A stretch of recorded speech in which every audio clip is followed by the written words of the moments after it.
વ્યસન મુક્તિ અભિયાન તથા સ્વચ્છ ભારત અભિયાન અંતર્ગત તાપી જિલ્લાના જુદા જુદા પોલીસ સ્ટેશનોમાં ગુનાના કામે કબજે કરેલ ભારતીય બનાવટના વિદેશી દારૂ IMFL નો જથ્થો નાશ કરવામાં આવ્યો.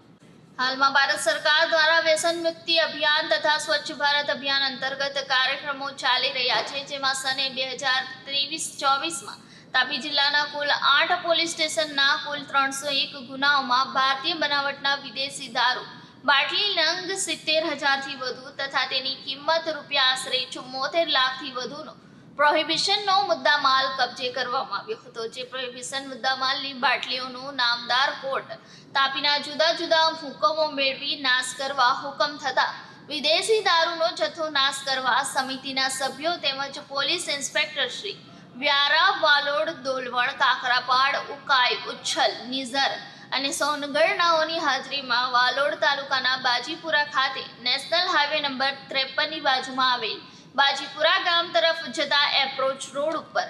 કે જ્યાં હાલમાં ડમ્પિંગ સાઇટ વાળી જગ્યા તાપી જિલ્લાના કુલ 8 પોલીસ સ્ટેશનમાં કુલ 301 ગુનાઓમાં ભારતીય બનાવટના વિદેશી દારૂના મુદ્દામાલ પર રોલર ફેરવી નાશ કરવામાં આવેલ અને મુદ્દામાલ નાશ કરેલ જગ્યા પર JCB દ્વારા સાફ સફાઈ કરવામાં આવી હતી અને આ કામગીરી દરમિયાન મેડિકલ ટીમ અને ફાયર વિભાગની પણ મદદ લેવામાં આવેલ છે.